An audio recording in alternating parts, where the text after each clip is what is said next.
Jadi mohon maaf nih. Gak apa-apa teman-teman media juga bisa menangkap pesan ini. Ada yang mengatakan zaman dulu nggak ada pembangunan infrastruktur, nyatanya banyak.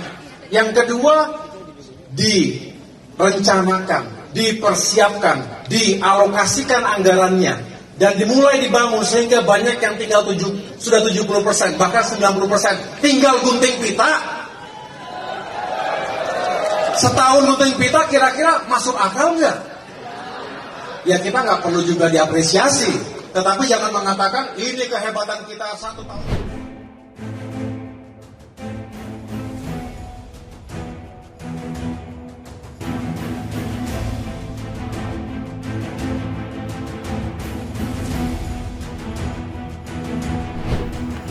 Halo sahabat Indonesia, kita bertemu kembali dalam Opini Rudi akhir pekan.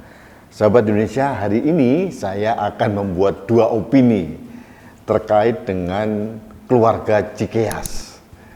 Yang pertama adalah gerundelan atau klaim yang berlebihan dari putra mahkota Cikeas, yaitu Agus Harimurti Yudhoyono atau AHY, sang ketua umum Partai Demokrat. Nah, nanti pada opini selanjutnya saya akan menyampaikan tentang suuzon ala SBY. Nah, nanti mohon diperhatikan dan dinikmati opini saya. Sekarang saya akan berbicara tentang overclaim yang disampaikan oleh sang putra mahkota bernama AHY. Nah, sahabat Indonesia, dalam Rapimnas, Rapat Pimpinan Nasional Partai Demokrat, sang ketua umum yang juga ketua Partai Demokrat, di putra mahkota, sudah menjadi raja kecil di Partai Demokrat. Tiba-tiba dia mengklaim bahwa 80% yang dilakukan oleh Pak Jokowi ini sebetulnya adalah pembangunan dari SBY gitu. Jokowi itu hanya gunting pita saja. Jujur saya ingin tertawa gitu ya. Dan mungkin bukan hanya saya. Ratusan juta rakyat Indonesia tertawa ngakak, termasuk para elit yang mendengar ocehan sang putra mahkota ini. Ya seperti biasalah, ini kan overclaim yang berlebihan gitu ya. Jadi jujur kalau mau mengomentari susah, karena overclaim bagi orang-orang yang merasa kepanasan bahwa seharusnya dia itu harus introspeksi diri gitu loh. Kenapa dalam pemerintahan bapaknya selama 10 tahun, pembangunan tol selama 10 tahun menurut data dari Badan Pengelola Jalan Tol ya, PUPR, jadi bukan ngecap seperti yang dilakukan oleh AHY, total hanya 193 km. Jadi sampai akhir pemerintahan Presiden SBY tahun 2014, jadi total mulai dari Pak Harto sampai Pak SBY, kita hanya mempunyai jalan tol sepanjang 780 km. Kontribusi dari Pak SBY itu adalah 193 km. Nah, bandingkan sekarang dengan yang dilakukan oleh Presiden Jokowi belum genap 8 tahun. Sudah mencapai 1.900 km. Artinya banyak jalan tol yang dulu mangkrak, yang dulu hanya groundbreaking oleh SBY, diselesaikan, dituntaskan oleh Presiden Jokowi. Bahkan bukan hanya jalan tol, 16 bendungan yang mangkrak di era SBY pun diselesaikan oleh Presiden Jokowi. 10 tahun bangun bendungan, 16 mangkrak. Presiden Jokowi 8 tahun ini, bahkan nanti mungkin sampai akhir pemerintahan Jokowi tahun 2024, diperkirakan sudah selesai 57 bendungan di seluruh Indonesia. Artinya ini, bendungan ini sangat vital untuk menopang ketahanan pangan di Indonesia. Karena mensuplai irigasi, bisa juga digunakan sebagai pembangkit listrik tenaga air, banyak sekali. Plus juga menjadi objek wisata. Sebetulnya memperbandingkan antara SBY dengan Pak Jokowi memang agak susah ya. Karena ini adalah bukan perbandingan yang sebanding gitu loh. Jadi malah mempermalukan diri sendiri gitu. Kita tidak bisa mengingkari bahwa 10 tahun pemerintahan SBY pastilah ada pembangunan. Bukan tidak mungkin tidak ada. Kalau tidak ada ya kebangetan lah. 10 tahun digaji rakyat dengan segala kemewahannya, nggak mungkin tidak ada pembangunan. Tapi seberapa besar pembangunan di era SBY, artinya ini berbanding terbalik dengan apa yang dikatakan oleh putra mahkota AHY. Jadi sebetulnya kalau ada beberapa pekerjaan dari SBY yang belum diselesaikan, kemudian dituntaskan oleh Pak Jokowi, ini sebetulnya adalah penghargaan dari pengganti Presiden SBY untuk kesinambungan pembangunan. Jangan terus diklaim. Sama dengan pembangunan MRT.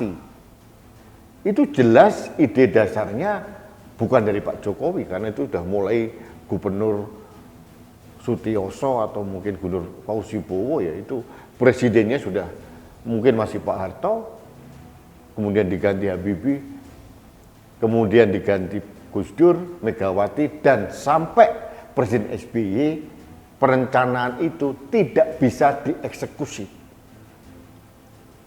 Siapa yang mengeksekusi program MRT yang sekarang menjadi kebanggaan Jakarta dan sekarang mampu membantu menguraikan kemacetan di Jakarta? Adalah Gubernur Joko Widodo waktu itu, sekarang jadi presiden. Artinya perencanaan-perencanaan itu memang Indonesia jagonya. Di Bappenas itu perencanaan apa saja kita jagonya. Yang penting bukan hanya perencanaannya, tapi eksekusinya. Itulah yang menjadi titik lemah dari SBY. Dan itu menjadi keunggulan dari Presiden Jokowi. Harus juga diakui, Presiden Jokowi mengeksekusi program-program dari pendahulu-pendahulunya yang belum tuntas. Itu sudah pasti, dan justru itu adalah upaya Presiden Jokowi untuk menjaga kesinambungan pembangunan. Jadi Pak AHY ini mungkin juga harus mulai kritis, mulai objektif, mulai realistis gitu ya. Jangan ngobrol-ngobrol berkuar-kuar nggak jelas, malah mempermalukan diri sendiri. Apa perlu kita harus mengungkit lagi candi hantu terbesar di dunia namanya Wisma Atlet Hambalang? Itu uang negara dibuang percuma. Lebih dari 2 triliun. Kemana uang itu? Korbannya siapa? Ada Anas Urbaningrum, ada Nasaruddin, ada Angelina Sonda, ada Andi Malarangeng. Itu politisi partai apa ya? Partai penguasa, yaitu Partai Demokrat waktu itu. Sekarang kenapa Candi Hambalang yang menjadi candi hantu terbesar di dunia sekarang ini tidak bisa diteruskan oleh Presiden Jokowi?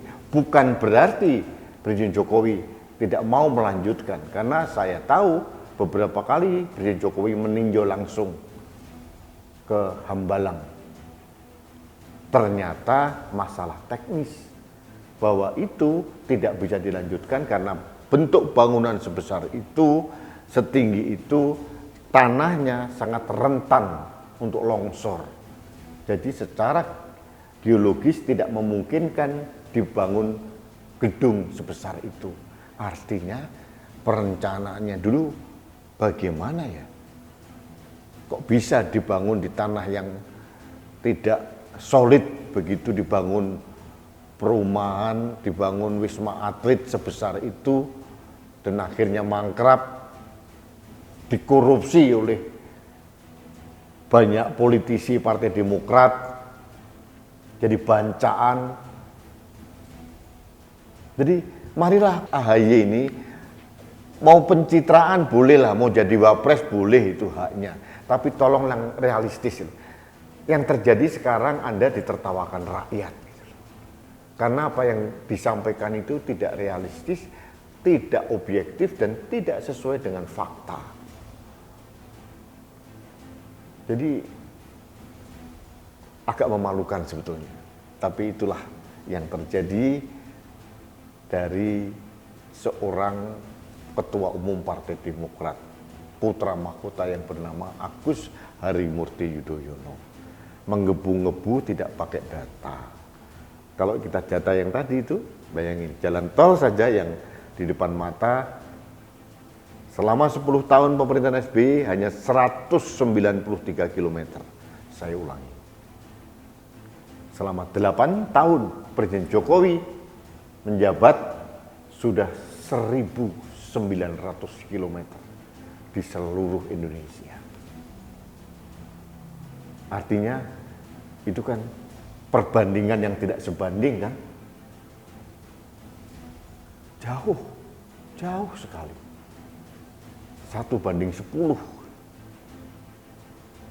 Tapi sebetulnya kita segan untuk mengungkit ini kalau AHY tidak menyerang Presiden Jokowi seperti ini. Tidak elok lah. Karena menurut saya Presiden Jokowi sangat respect dengan keluarga Cikeas termasuk pada Pak SBY. Janganlah diungkit-ungkit seperti itu. Belajar untuk mengakui bahwa Presiden Jokowi mempunyai keunggulan dalam pembangunan infrastruktur. Akui saja. Gentleman saja. Dan mungkin itu akan membuat rakyat jadi respect. Rakyat tidak akan respect pada orang yang tidak mengakui hasil karya orang lain. Ini adalah orang pengecut. Itu yang terjadi kalau orang suka mengklaim kerjaan orang lain dan sering menyampaikan berita-berita palsu. Baik, sahabat Indonesia, demikian opini saya terkait dengan ocehan seorang Ketua Umum Partai Demokrat di Rapimnas kemarin. Jadi mudah-mudahan ini juga menjadi pembelajaran bagi siapapun untuk realistis, objektif, tidak membrainwash pendukungnya dengan narasi-narasi yang menyesatkan. Akhirnya malah memalukan karena era keterbukaan sekarang mana sih yang tidak bisa diendus oleh media termasuk oleh kanal anak bangsa. Baik sahabat Indonesia, kita bertemu kembali dalam Opini Rudi selanjutnya. Salam satu Indonesia, salam Pancasila, saya Rudi Keskal.